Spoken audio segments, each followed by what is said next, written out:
So moved. Second. All in favor? Aye. Aye. So approved. All right, now we are finally on to the last item, and we will have the presentation by the city manager.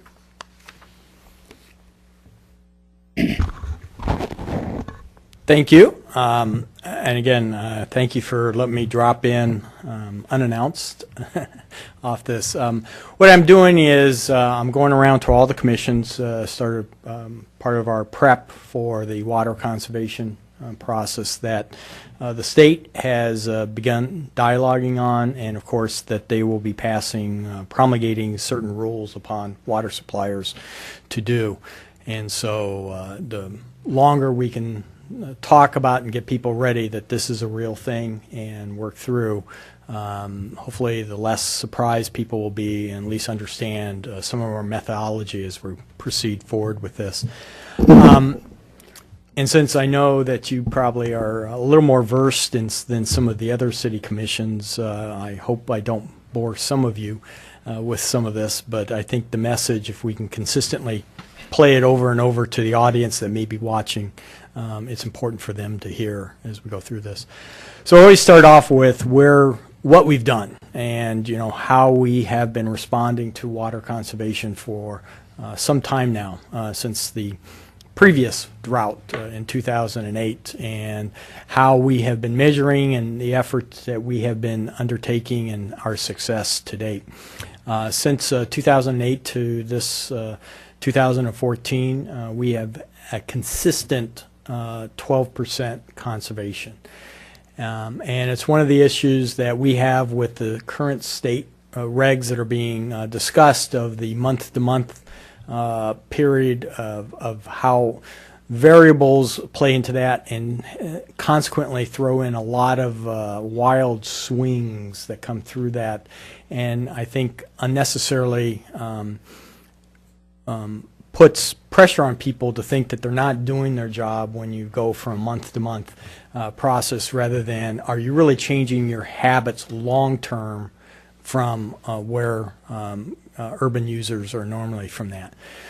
As you know, we have a pretty active incentive program. It's a unique incentive program. Most water suppliers work through the MWD or the local water district program and implement that and process that. Well, we've, since 2008, have not only done that, but we've layered on top of that our own program to further incentivize people, and actually also use it as a mini economic stimulus program for our local merchants for that, and I'll talk about that in a little bit. But what is our program done? And this is just the city side. It doesn't include those that may have gone solely through the MWD program or so forth. We have had over 1,800 customers take part of our program. We have installed nearly 21,000 water efficient devices. That can be anything from the nozzle on the hose to the shower head to washing machines to dishwashers, faucets to sprinklers, smart controllers, anything that helps more efficiently control the flow of water from that. And that probably doesn't include the 10,000 items we gave away last Earth Day from that process. We have, through our program, removed over 210,000 square feet of turf. And that is one of the biggest, as you will see and one of the biggest users of water is the outside part. In addition to that, MWD through Three Valleys has specifically targeted 4 other big users of water through a program directly to them, one of the biggest being the Country Club. And those 4 users have combined removed 1.5 million square feet of turf in the last few months, or currently in the process. So quite a bit of turf in this city has been removed as we go through that.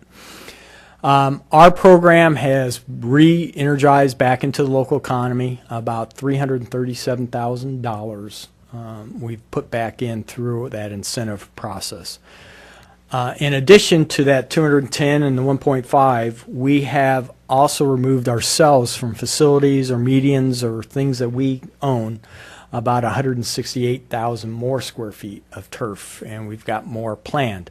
So you can see we've been pretty active in trying to reduce our water footprint, both encouraging the customers and ourselves to be leaders through that. So where we're at, as you know, the governor declared a state of emergency for water back in January. Tasked at that time the State Water Board with promulgating some regulations. They came out with their first set of regulations back in April. They very much mirrored what our phase one was, limiting hours, encouraging a goal setting for reduction, encouraging restaurants not to serve water without being asked, encouraging motels, hotels, so forth, so forth. And again, we've been doing that since 2008 process ourselves. So their regs weren't much different than what we've been doing and working on from that. As you know, then the governor, Mother Nature hasn't cooperated much with us since that time. And in April, the governor issued his executive order mandating certain actions be achieved. So off the table were the goals, and now our mandates being placed upon water suppliers from that standpoint.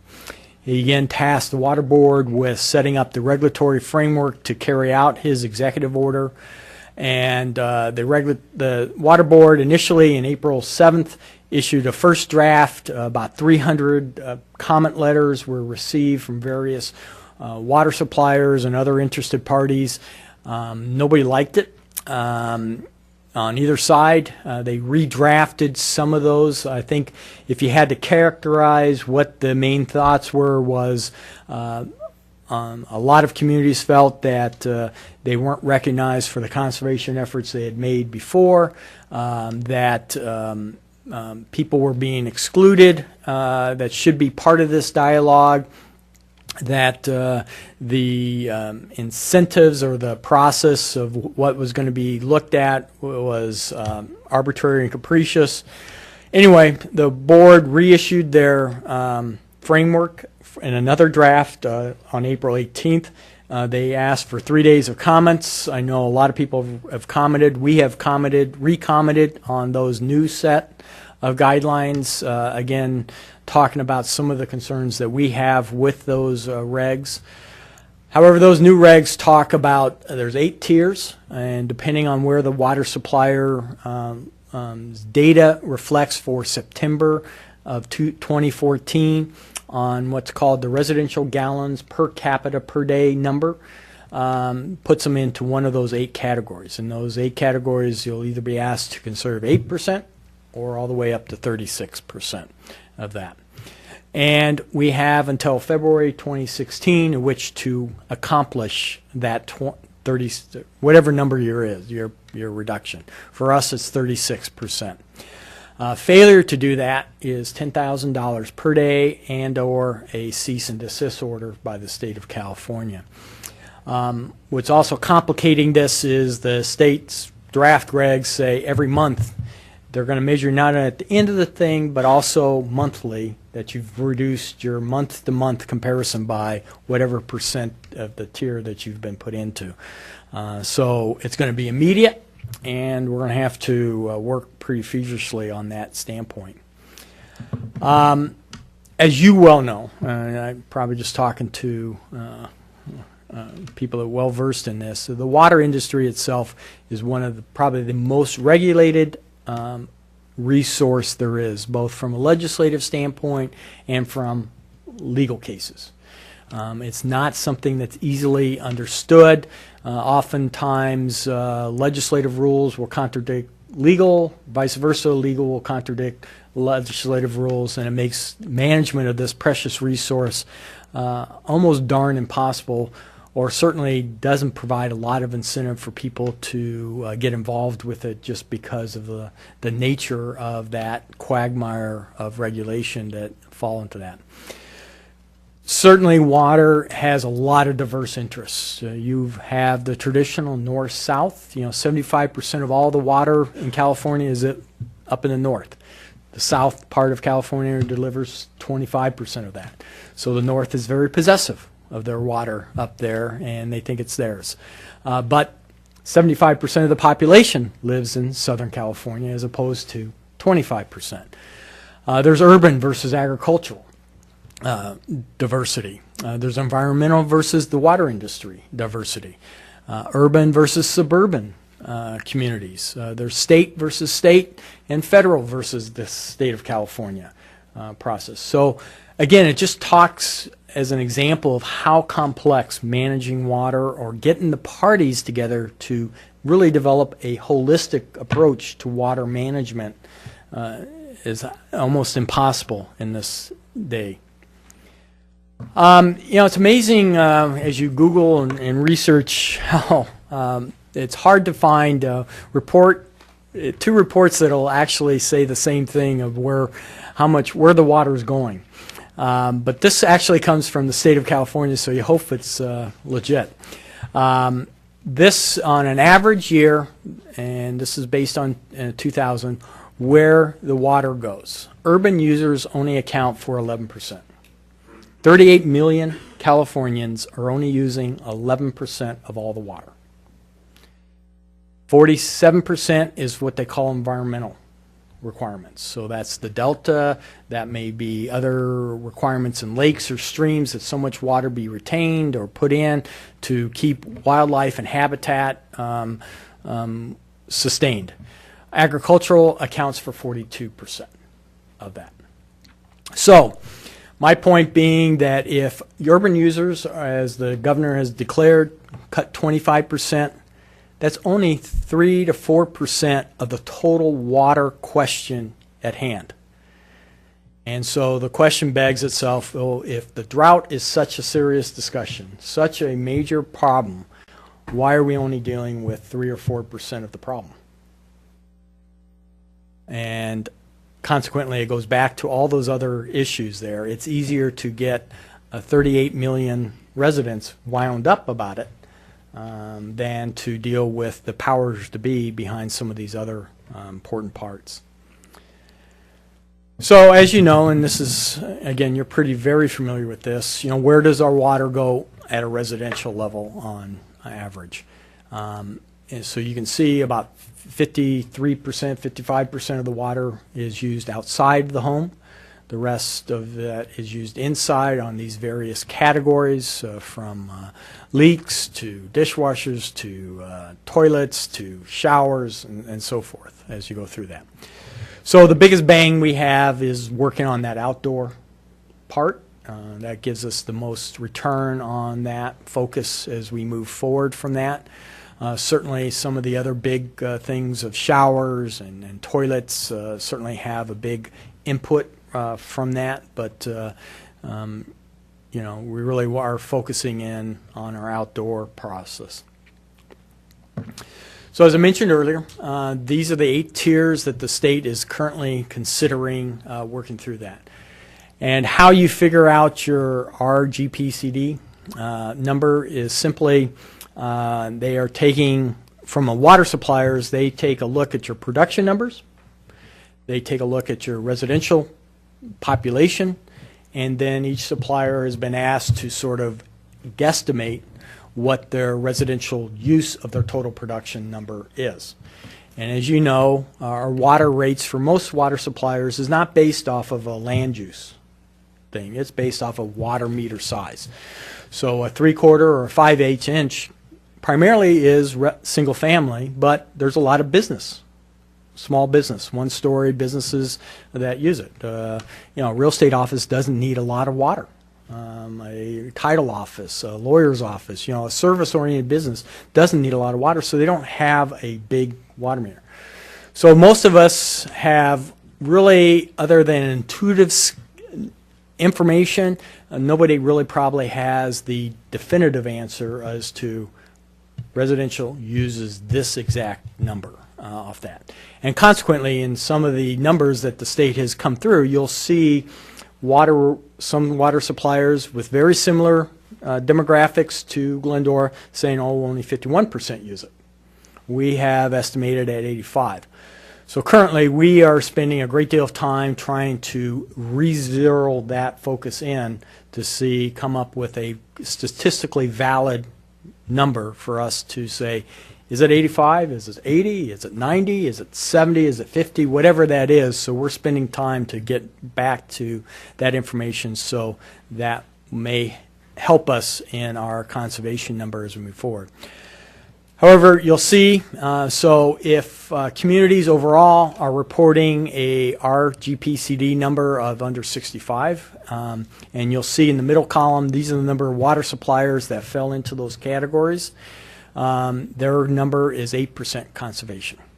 All the way up to above 215, there's 91 water suppliers statewide that are now being asked or being mandated to do the 36. We are at the 215. Our September number was 229 for that process. So this is just some of the comparisons that we have from other water suppliers for their September numbers for municipal operations.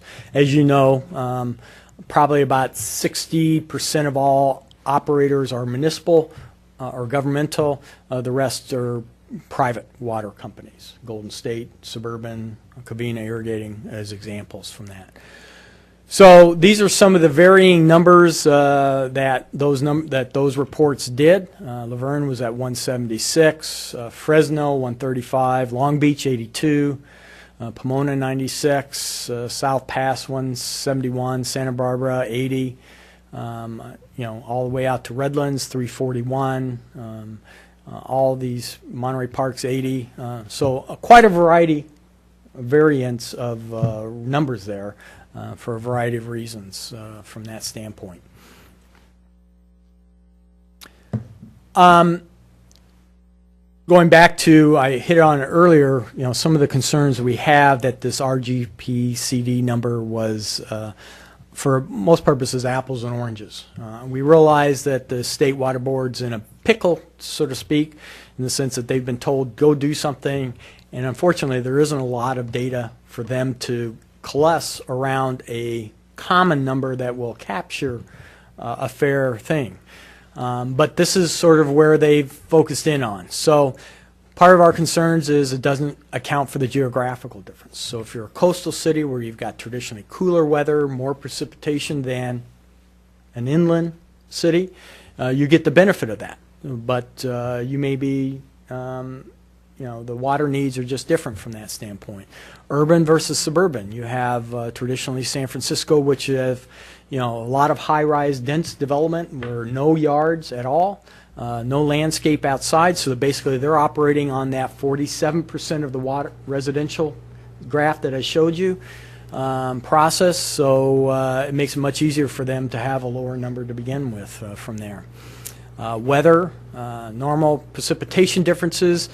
San Francisco, every region is feeling the drought, has a drought. San Francisco is at 62% of normal, but that means they've also gotten 9 inches of rain this year.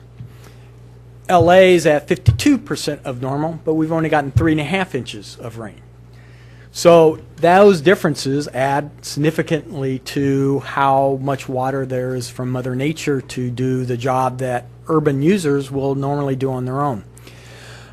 There's no accounting of the agricultural or commercial or industry at this point. By using this method, it really doesn't bring into those sectors of the urban use or the water stream use because they don't have an RGPCD element to them.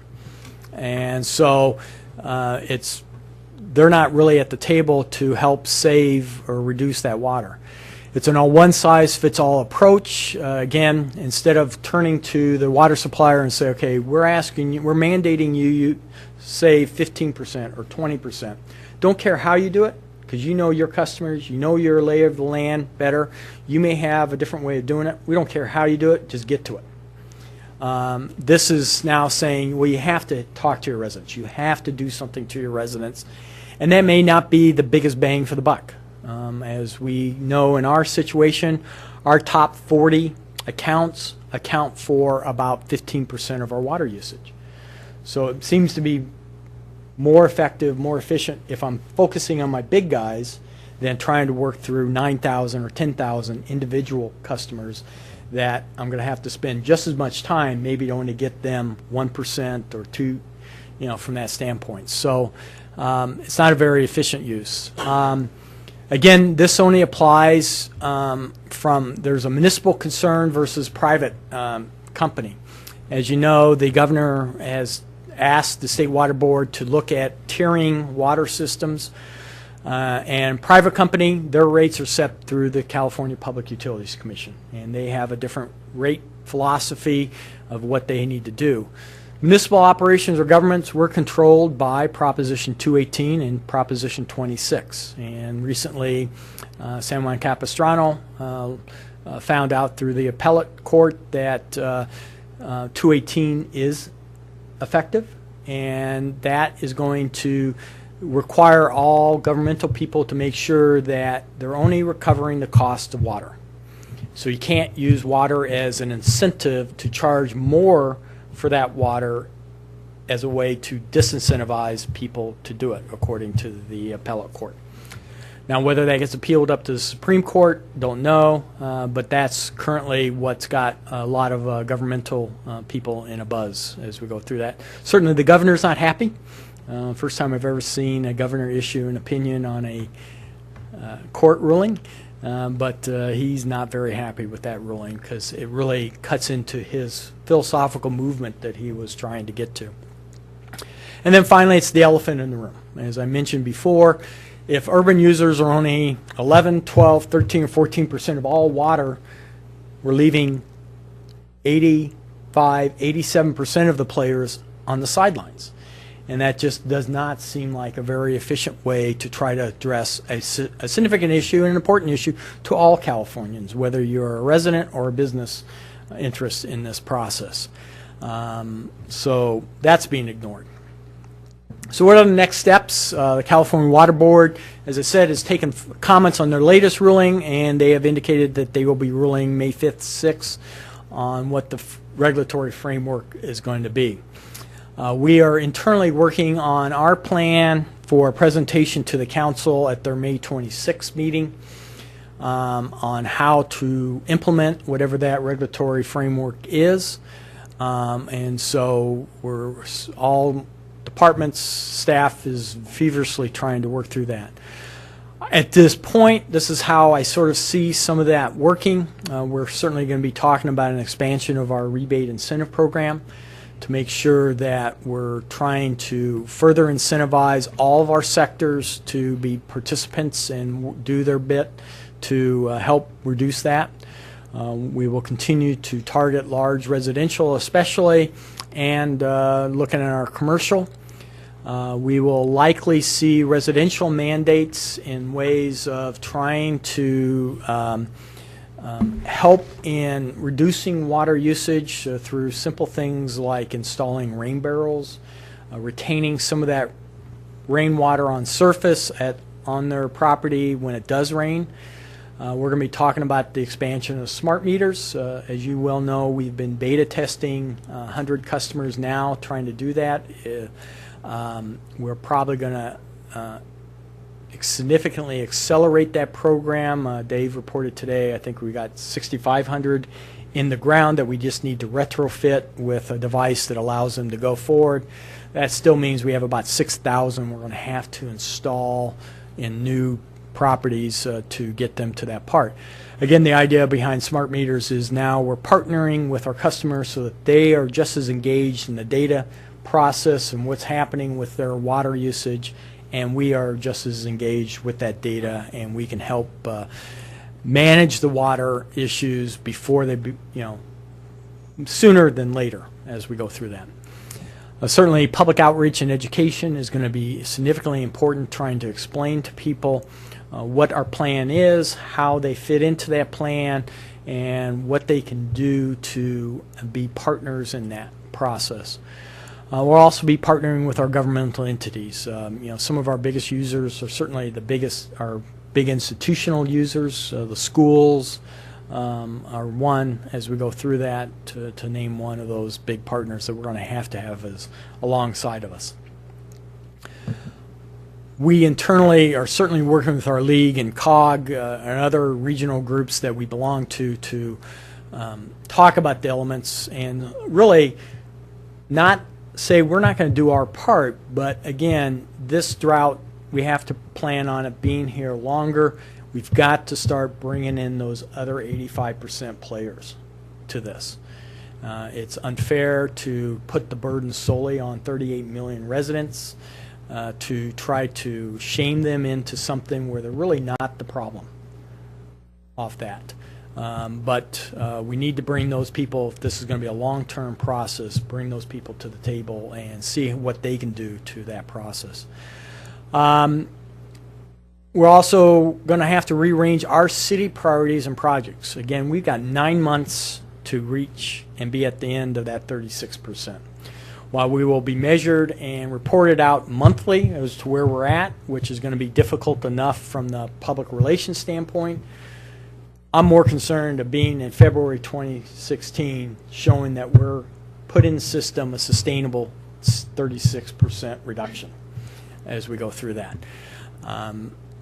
So it's going to take us probably dropping some priorities or things that we would normally do or want to do so that we've got all of our eyes and ears on this single project, because this is a significant project that we're being tasked with, and the penalties if we don't get to that point are pretty severe, and we don't want to be in that position from that. I don't want to have to tell my bosses that we're being fined $10,000 a day, or guess what, you've got a court order that now takes us out of your hands and we start doing things because a person in a black robe tells us to do it. So we're going to be focused on this. This is going to be our #1 priority, certainly. And but again, I know our staff is ready to do it. I know our staff's got great ideas and energy to do it. I know our community is ready to do this. They've already shown through 12% reduction that they're willing to be partners for this. We just need that enthusiasm to carry, that volunteerism to carry through this. At the same time, we also have to deal with this, I call them the urban myths. We can't be focused and debate this issue, whether it's fair or not, whether the state does this or should do this. The state has done it. So that's off the table. And if we wait around to say shoulda, coulda, woulda, we're going to be farther and farther behind that request or that mandate, and it's going to be much more painful to catch up if we aren't getting onto this. Also, you know, we have to deal with the realities that, you know, I see. If I could undo blogs, I would love to undo blogs because I think they get people ramped up unnecessarily. You know, one of the things that I see all the time now is, you know, we're wasting water because I see water coming down the flood control channel. Well, folks, that's how we transport water to basins. Have you ever heard of the California aqueduct? It's basically moving water through a cement channel from one part of the state to the next, and consequently we use the flood control channels beyond just the flood control waters for storms, but also to move water from point A to point B into these basins so that we can percolate it into the ground, recharge the basins, and go through that. But people see what they see, and they get ramped up. Well, somebody's wasting water because I see inches and feet of water moving through. That's not the case. We also see, you know, all new development is going to cause more water. The task at hand has nothing to do with new development. This is Glendora residents, what they used in September of 2014 that's setting the task at hand from this. And in fact, as much like San Francisco and some of the big urban cities get benefit of high dense development because there's no landscape, the same thing in theory will happen here. I'm not trying to justify high density development as part of that, but those new numbers, because they have no less water usage, are actually, we get just a reduction in our percentage because they are not going to use as much water as current single family homes as that. So if I add 3,000 and they're only using 100 RGPCD numbers against my 229, you blend that number and you're already down a number mathematically, that's just how it works as you work through that. So actually, those new residents and those new developments are going to help lower these numbers mathematically from where we go from there. But there's other urban myths from that as we go through. So we're going to have to work together to dispel those quickly, but again, be on the same boat and team as we move forward as we go through that. So I'd be happy to answer any questions. Probably bored you to death with the repeat of all this, but it's important for us to make sure we're messaging everything to everybody. Any questions from the commissioners? What do you see our role as a commission being in the course of the next few months around all this? Great question. I am asking all of my commissioners to help be our voice out there. You are all part of our community, certainly. You know people, help spread the message of what we're trying to do, why we're doing what we're doing, and also being part of that urban myth dispellers. If we're chasing down every boogeyman, every false story, it means I've got somebody drawn away from the task at hand. And I think people will look up to you as commissioners, you as residents, that, hey, Don has told me this is right. This is what we're doing. It's the best we can do. It may not be perfect, absolutely not perfect, because we're being mandated to do something. And anytime you're being mandated to do something, it's not a perfect solution, but it's the thing at hand as we move forward with that. So I think just being echo chambers for our message out there from that, but also bringing back to us how we're messaging this. If you think we're not doing a good job messaging this, we need to hear that because sometimes you look at something enough and you've convinced yourself that you've done a great job, but it may not be hitting the mark as we want it to be. So having fresh eyes and fresh ears out there is important for us to hear and see from as we go forward that. Chris, I agree with you that the residential per capita per use day number is really flaky. I've been familiar with that for a long time. I know, too, that Metropolitan has its commercial, industrial, institutional program that it runs through WaterSmart. And I presume that the golf course out here that's replaced a lot of turf would fall under that category, if I'm not mistaken. I don't know exactly what category they fell under. Well, the reason I ask that is because we're talking about residential per capita use, and the golf course doesn't fit into the residential category as far as I can see. So even though we've saved water, we may not be able to count it? Well, under this plan, I mean, that's the fallacy that we have, is it's all residential. It's all based on residential.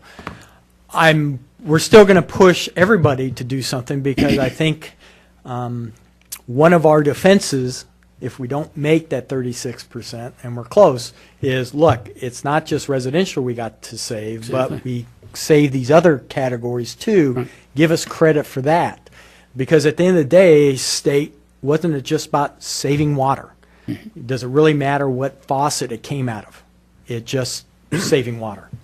Because when you look at your 41 major accounts, I suspect that most of those are not residential. Yeah, most of them aren't. And the ones that are there are your major multifamily Right, numbers. right.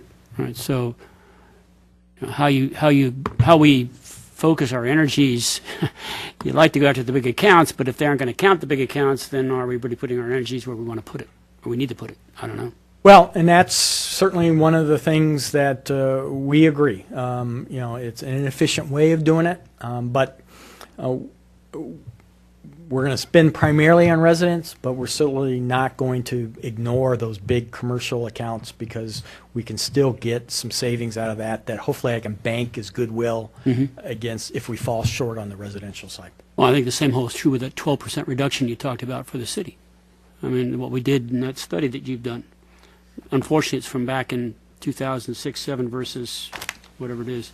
We're kind of not in we're not in that year, that month, basically, that they're using. Right. It penalizes us. And I think every water supplier, a great same point, problems. I think every water supplier raised that. Look, I've been saving, or we've been changing culture and habits for years, and you've just picked arbitrarily the 2014 September number. We understand why you say you rationalize it, but that doesn't give us credit. And their attempt of trying to do that is by expanding the number of tiers to do that. But again, from our standpoint, it doesn't really address really what the heart of the statement is. But again, I'm not here to be apologetic for the State Water Board. They've been ordered by the governor, their boss, to cut water on urban users 25%. And so the tools that they're given and available to them is quite limited. So they're trying to do the best with the tools that the governor's given them. But really, it's a bigger issue. The governor, the state leaders need to focus in, really bring on those 85% people to the table. And that's a difficult. I have one person from the